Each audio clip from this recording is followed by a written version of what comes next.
नमस्कार साथियों, आप सबका पुनः स्वागत है श्रद्धाष्टो ज्योतिष में। आज हम लोग कवर करने वाले हैं वृषभ लग्न की कुंडली में यदि शुक्र तृतीय भाव में बैठे हैं तो क्या फल है। हम ये भी कह सकते हैं वृषभ लग्न की कुंडली में कर्क राशि का शुक्र किस प्रकार का फल देता है। इससे पहले हम लोग चैनल में सूर्य से लेकर बृहस्पति तक भृगु सरल पद्धति अनुसार फल को अपलोड कर चुके हैं।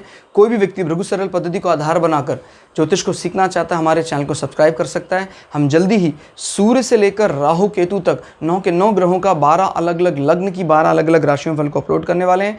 इस अपलोडेशन को टाइमली पाने के लिए बेल आइकन दबाएं ताकि आपको सारा अपलोडेशन टाइमली मिल सके। मेरा नाम है सनत कुमार वाजपेयी। 15 सालों का अनुभव मुझे साइंस एंड एस्ट्रोलॉजी में। हमारे बारे में और अधिक जानकारी के लिए सिंपली गूगल करें, सनत वाजपेयी लिखें, आपको हमारे बारे में कंप्लीट इन्फॉर्मेशन मिल जाएगी। तो आइए शुरुआत करते हैं आज की क्लास का। लग्न से गिनते हैं 1 2 3। तृतीय भाव फिलहाल यहाँ कर्क राशि है और शुक्र बैठे हैं। तो तृतीय भाव दोस्तों क्या बताता है? तृतीय भाव बात करता है हमारे मोटिवेशन, हमारे पराक्रम की। तृतीय भाव हमारे भाई बहनों को रिप्रेजेंट करता है। तृतीय भाव हमारी यात्राएं, जीवन में माने हम जल्दी जल्दी घर से दूर जाते हैं, इस प्रकार का कोई बिजनेस है, छोटी छोटी ट्रैवलिंग करते रहते हैं, तो ये तृतीय भाव से देखा जाता है। तृतीय भाव हमारे वाणी की फॉर्मल कम्युनिकेशन की बात करता है। सिद्धि के लिए हम देखते हैं द्वितीय भाव, वाणी की सिद्धि, कोई बात कही आपने पूरी हो गई, और फॉर्मल कम्युनिकेशन के लिए तृतीय भाव देखा जाता है। और जब कभी भी हम बात करते हैं इस प्रकार के नेटवर्क का, कम्युनिकेशन इंडस्ट्री में इन्वेस्टमेंट का, तो भी हम तृतीय भाव से इसकी जानकारी ले लेते हैं। हमारी सांस की नली में कोई इन्फेक्शन है, इसोफेगस, आहार नाल में कोई दिक्कत आ गई है, तो वो सब दिक्कतें हम यहाँ से आइडेंटिफाई कर पाते हैं। तो फिलहाल यहाँ पर कर्क राशि है। कर्क राशि आपको पता है बड़ी ज़्यादा इमोशनल, वाटर साइन चंद्रमा की राशि है। तो बेस तो अच्छा तैयार हो गया है अभी, लेकिन ये देखना है कि क्या इसके कारकत्व के साथ इसका सपोर्ट बनता है। नहीं, मंगल इसके कारक हैं और मंगल का पराक्रम एकदम अलग लेवल का होता है। अब चंद्रमा का घर है तो भी आदमी के पराक्रम में मुख्य रूप से चंद्रमा भूमिका निभाएंगे, लेकिन उस हाउस में भी बैठे कौन है अतिथि के रूप में? शुक्र। तो शुक्र भी अपना जो फल है वो यहाँ देने का प्रयास करेंगे। शुक्र का हालांकि काफ़ी हद तक नज़रिया, रवैया मैच तो करता है चंद्रमा के साथ, लेकिन क्यों नहीं, न जाने क्यों इनमें एक अंतर विरोध रहता है। चंद्रमा तो आपको पता है वैसे किसी को शत्रु मानते ही नहीं है, लेकिन शुक्र चंद्रमा को अपना शत्रु मानते हैं। देखिए, बैठने का दोष राशि में नहीं लगेगा जब तक कि खुद चंद्रमा यहाँ ना बैठे हों। शुक्र को कुछ राशियाँ बड़ी ज़्यादा अप्रिय हैं, जैसे कन्या राशि ज़्यादा अच्छी नहीं लगती, और वृश्चिक राशि में भी दिक्कत आती है, मेष राशि भी बहुत ज़्यादा पसंद नहीं है, सिंह राशि भी। लेकिन ये बात ज़रूर ध्यान रखने की, कई बार हम ये देखने लग जाते हैं कि भाई ये तो इसके मित्र की राशि है। ऐसा नहीं होता है। मित्र की राशि तो कन्या राशि भी है, लेकिन कन्या राशि में इतने असहज महसूस करते हैं इतने ज़्यादा, तो वो सिंह राशि में भी नहीं करते हैं। तो ये बात जरूर समझने की, राशि का एक अपना खुद का नेचर, रवैया है। भाई जैसे मिसाल के तौर पर वृश्चिक राशि की बात करें, इसका खुद का नेचर जो है वो पानी, जल तत्व प्रधान है, ब्राह्मण वर्ण है, लेकिन इनके स्वामी जो हैं वो क्षत्रिय गुण प्रधान है और अग्नि उनका गुण है। तो ये उसी की राशि है मंगल की, लेकिन उसके स्वभाव से एकदम विपरीत है। तो हम बात कर रहे थे शुक्र की। शुक्र एक अंतर विरोध रखते हैं, लेकिन राशि से कोई इनका वैसा विरोध नहीं है। चंद्रमा से विरोध है उनका, तो जब तक चंद्रमा यहाँ नहीं बैठते हैं तब तक शुक्र की कोई लड़ाई जाहिर नहीं होती है। अब इसमें क्या बात करते हैं, भाई आपके जो भाई बहन हैं वो बड़े ज़्यादा हंसमुख, और जब वो इकट्ठे होते हैं तो बहुत अच्छा माहौल बनता है, सब लोग मिलकर हंसने वाले, विनोद।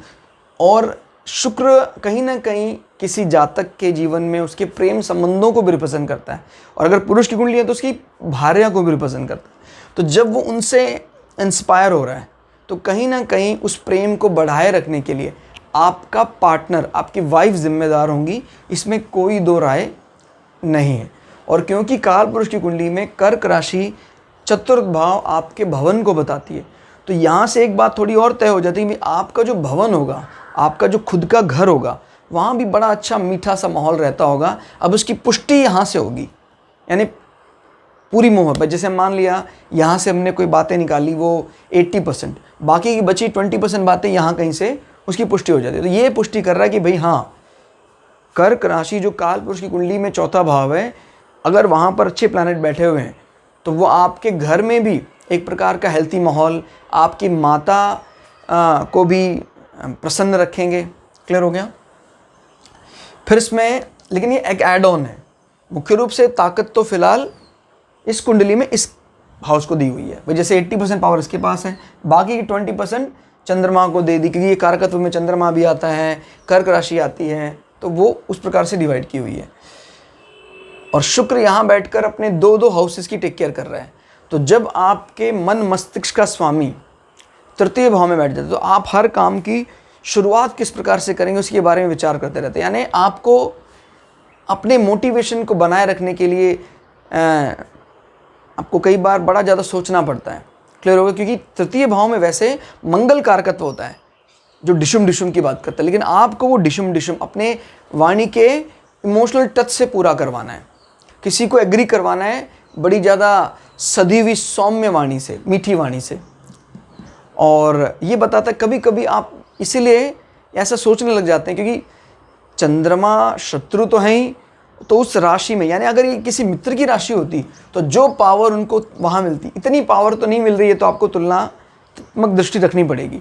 तो ये क्या कहता है कि वैसे कोई लड़ाई नहीं है कोई इस प्रकार की, लेकिन आप अंदर अंदर थोड़े से मन में विचार करते हैं कि यार मेरे अंदर और भी अतिरिक्त गुण होने चाहिए थे इस भाव को टैकल करने के लिए। ये अंतर्विरोध आपको क्यों दिख रहा है, आपको समझ में आ गया होगा, क्योंकि कर्क राशि का स्वामी शुक्र उनको मित्र नहीं मानते हैं, चंद्रमा को, बस वो थोड़ा है। बाकी कोई इस प्रकार की कोई मंगल शनि वाली कलह नहीं दिखाई देगी, डिशुम डिशुम वाली लड़ाइयाँ नहीं दिखाई देगी, और आपकी बुद्धि मस्तिष्क सब इसी में लगा रहेगा, भाई बहनों को मनाने में, और किसी काम की शुरुआत किस प्रकार से की जाती है, इनिशिएटिव कैसे लिए जाते हैं, ये सब चीज़ों में आपकी मन मस्तिष्क लगा रहेगा।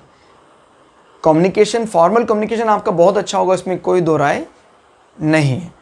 फिर इसमें हम बात कर लेते हैं जैसे अगर आप कभी भी शुक्र की प्लेसमेंट से ना कभी अपने वास्तु का अंदाज़ा भी लगा सकते हैं। जैसे हम काल पुरुष कुंडली में पूर्व मानते हैं, पश्चिम मानते हैं, उत्तर मानते हैं, दक्षिण मानते हैं।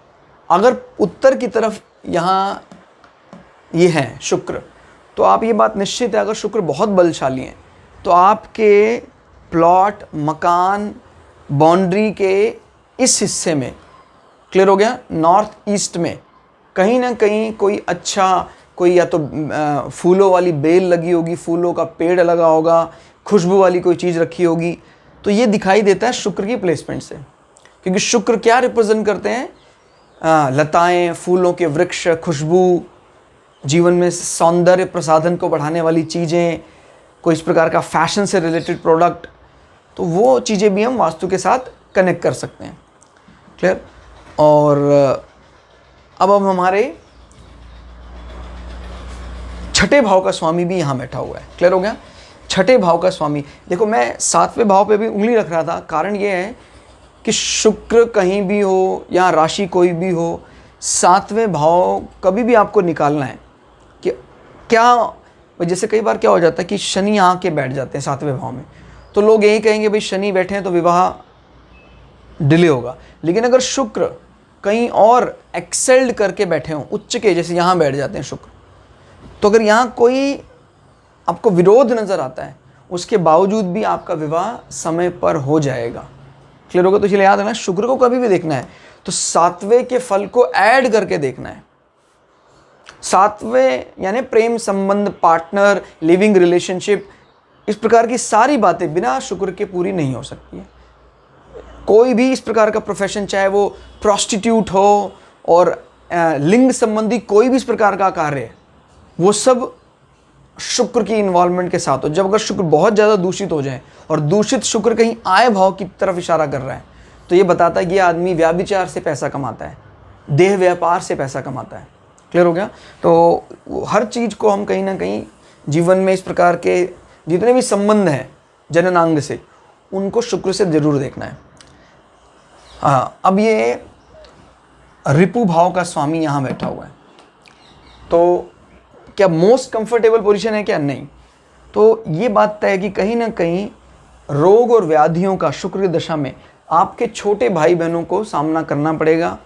और अगर यहाँ पर विरोध ज़्यादा बढ़ जाता है किसी दूसरे ग्रह की एंट्री के कारण, तो फिर उसके लिए आपको अथक प्रयास करना पड़ेगा, क्योंकि मन बुद्धि का कारक भी शुक्र यहाँ बैठा हुआ है। और ये आपके रोग का स्वामी भी है। डेबिट, जो भी इस प्रकार का आपने कर्ज लिया, किसी से पैसा लिया उधार, उसकी पूर्ति में छोटे भाई बहन भूमिका निभाएंगे और उस समय पे वो दे भी देंगे।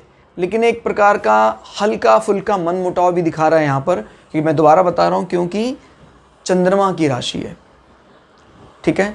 और आपको यात्राओं की बात करें तो दोनों ही देख रहे हैं आप, चर राशि है, शुक्र का भी स्वभाव बड़ा चंचल है, तो ये फिर घूमने के लिए आपकी यात्राओं की बात करता है। क्लियर होगा, शुक्र की दशा में आपको यात्राएं कराएगा, और ये यात्राएं कहीं ना कहीं संबंध रखती हैं हमारे डेबिट को या कर्ज को बढ़ाने वाली, इस प्रकार की चीज़ें भी यहाँ से सिग्निफाई हो रही हैं।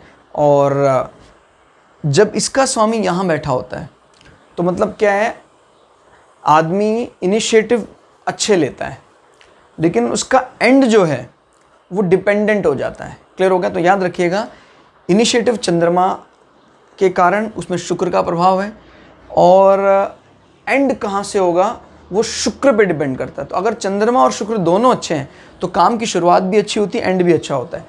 अगर ऐसा म्यूचुअल अंडरस्टैंडिंग बन जाती है दोनों के बीच में, चंद्रमा और शुक्र दोनों मजबूत हो जाते हैं, तो फिर काम अपने जो उसके डेस्टिनेशन है वहाँ तक पहुँच जाएगा। याद रखिए, किसी भी काम की शुरुआत यहाँ से देखेंगे, उस काम का कंप्लीट होना यहाँ से देखेंगे। कोई प्रतियोगिता में कैसा रिस्पॉन्स करेंगे आप, एंट्रेंस एग्जामिनेशन में, वो बताएगा शुक्र। तो शुक्र आपके कोई भी इस प्रकार की डिजिटल कनेक्टिविटी से रिलेटेड कोई एग्ज़ाम देते हैं तो अच्छा रिस्पॉन्स मिलेगा। शुक्र आपके क्योंकि लग्नाधिपति भी हैं तो वो फ़ायदा दे सकते हैं। अब हम शुक्र की दृष्टि की बात कर लेते हैं। शुक्र यहाँ बैठकर सप्तम भाव, अपने से सप्तम यानी नवम भाव पर नज़र बनाए हुए। नवम भाव दोस्तों क्या बताता है, लंबी यात्राएं, धार्मिक यात्राएं करने का मौका मिलेगा आपको शुक्र की दशांतर दशा में।